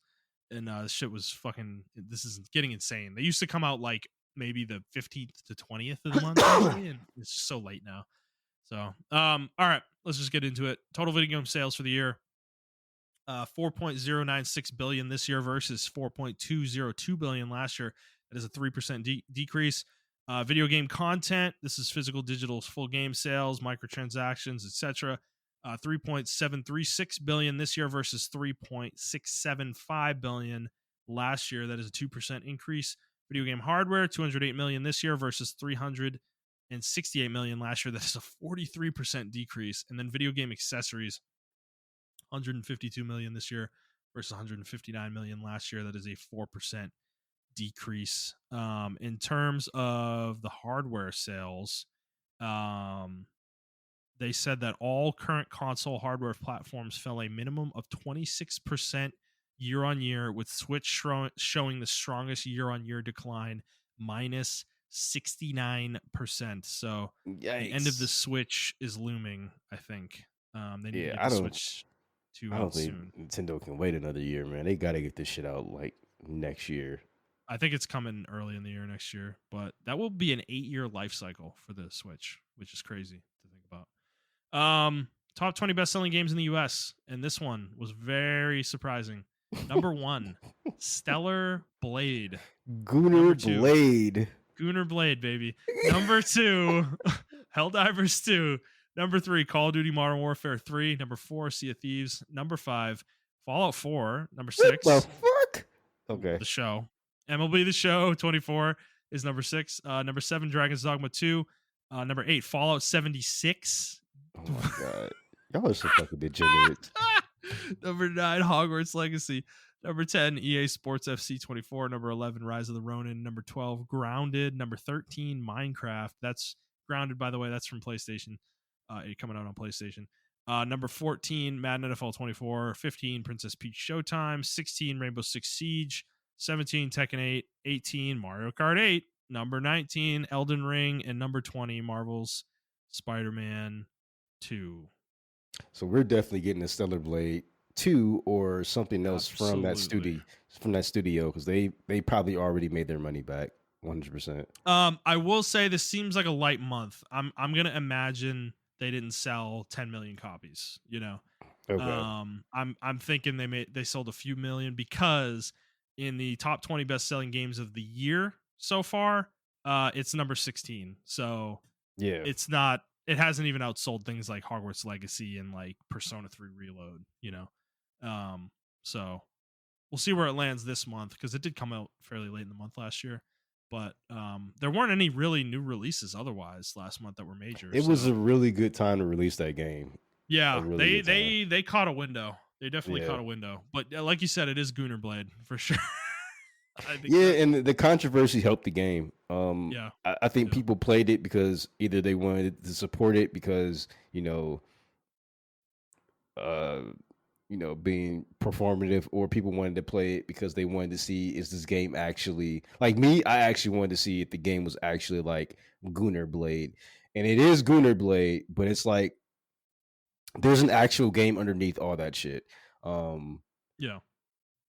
I feel like the more I play the game, the more I feel like Eve was an afterthought as far as her sexiness, if that makes any sense. Hmm. Um, Yeah, I think they just put that in there because they wanted to sell the game, in my opinion, not because the game is representative of that. Because the game doesn't even acknowledge her her her sexiness, and even her hmm, herself doesn't acknowledge right. how she looks. Right, Doesn't even like really. I don't even think it's mentioned in the entire game. it's not, and whereas a game like Bayonetta, right, that's like incorporated into her character, like her Yeah, move set and the way she right. moves and talks to people and how they interact with her and everything of that nature. It's like ingrained into her, and she kind of owns that. Whereas like Eve, it literally is like, I don't want to sound like a feminist, but I mean, I am a feminist, but I don't want to sound like, the cringy feminist. She literally is like an object, but she does have her own agency within the world. But it is literally just an object for people to gaze at while they're playing the game. If that makes any sense. Yep. And I don't think there's anything necessarily wrong with that. But there is something wrong with that in the same sense. So depending on how you look at it. But I still think the game is good. I think um, the sales are warranted, in my opinion. I'm Hmm. not mad at it being up there, in my opinion. What's really surprising is Fallout fucking 76. You fucking motherfuckers, listen here. Like, that shit is ass. I don't care if it got But fixed. Montreal, it's good now after Yeah, 7 years of patches. I bought that shit on release, and I hated that game. I think I still have it on my Xbox. uh, But Montreal, it has NPCs now, yeah, and they have voice acting, I think, now for the NPCs. Uh, and you can nuke Phil Spencer. Fallout 4, I'll let y'all pass with Fallout 4. I think it's a decent Yeah, game. But 76, man, I can't believe people are actually trying to convince me that that's a good game. I can't yeah. forget. For me personally, like if you're playing it just now, have a ball. Like, enjoy it. Hmm. But for me personally, I played it on release and I can never forgive that game for what it was. Like, Yeah, I'm sorry, yeah. . Um, yeah. Hogwarts Legacy still being on here, pretty strong. Dragon's Dogma fell a bit, MLB The Show fell a bit, but they're still on the list. Hmm. Tekken 8 holding on. Haven't been released for several months. Elden Ring, I would kind of expect that one to jump up this next Oh month here yeah, in it's May, definitely going to probably. jump up. Yeah, And June, especially with the DLC coming. So, yeah. for sure. Mario Kart 8, I love being at 18 again, back to back months, and that's with. So this is the funny part about Mario Kart 8. These are always calculated without their digital numbers being included. So it's likely higher than this list every month it charges. That's It's so probably. fucking. What is Uh, it? What is it about that game? I don't know, dude. I I mean, don't. it's a It's fun not game. Don't get me wrong, this. but I Yeah, but it's not this good. Like, let's be real. Come on, like Jesus Christ. Like do they have? Okay, maybe it's this. Do they have an edition of the Switch where it's bundled in with the Switch? no, no. I don't think Okay, they've ever done that. I don't okay. remember them ever doing that. Maybe when it first launched on Switch, maybe, but that was a long time ago, dude. Like that would be irrelevant to these rankings now. Um, so yeah. To the point about Stellar Blade 2, Matt Piscatella from Circana said, quote, not to take away anything from Stellar Blade, any title ranking first in the US sales in any month is a great achievement, but it did have the lowest sales to lead in April since Prototype 2 ranked first in April of 2012. The game did great, but it's okay to recognize that not every game is going to be the biggest hit ever released or the biggest failure. End quote. So, I can I respect don't that. think this game. Yeah, I don't think this game sold like gangbusters or anything like that. And just again to illustrate that point, so going over the 20 best-selling games of the year so far. Number one, Helldivers 2, 2, Call of Duty Modern Warfare 3, 3, Dragon's Dogma 2, 4, MLB The Show 24, 5, Final Fantasy 7 Rebirth, 6, Tekken 8. 7 Madden NFL 24, 8 Suicide Squad Kill the Justice League, which is insane. 9 Hogwarts Legacy, 10 Persona 3 Reload, 11 EA Sports FC 24, 12 NBA 2K 24, 13 is Marvel Spider-Man 2, 14 is Rise of the Ronin, 15 Skull and Bones, 16 is Stellar Blade, 17 is Minecraft, 18 Sea of Thieves, 19 Elden Ring, and 20 Super Mario Bros. Wonder. So Stellar Blade being 16 on here kind of illustrates the point. But to illustrate it Mhm. further, Dragon's Dogma 2 we know has sold around 3 million units, I believe Capcom Yeah. announced. So it being that big of a gap kind of tells me that Stellar Blade probably sold 1 million to 2 million copies, maybe Yeah. somewhere in there, probably. I would guess. So, which is great. That's nothing to scoff at. Like that is very respectable for especially a new IP Yeah. from a Korean studio. But yeah, Um, Suicide Squad be interesting, and this is I remember you mentioned earlier in the pod that news cycles have been weird as far as releasing. Well, yeah, like 8 hours ago, Jason Schreier just dropped an op-ed on fucking Suicide Squad and Rocksteady. Apparently, this just is they may be actually abandoning Suicide Squad earlier than anticipated. oh, I'm not surprised by that at all, dude. I've been following this weirdly through Forbes because Paul Tassi does he does an article on Suicide Squad like every couple weeks, basically, Oh kind of my god! see like talking about where the game is and player counts and stuff. And the game has consistently been in the 500 player count range, like 300 to What? 500 player count range, like for months. So that does not remotely surprise me that they might abandon that game. Well, yeah, Um, I linked you to it on your in text message. I suggest you read it. okay, Um, yeah, I definitely will. I yeah, mean, a it's good old it's Schreier op-ed is not something to leave. yeah, So. it's really interesting some of the moves that the studio made, and the people that left, and the reason they left. A lot of people that found out from what I've read, I kind of skimmed over it, but from what I've skimmed over, people found out they kept the Suicide Squad a secret, and people were working on the game.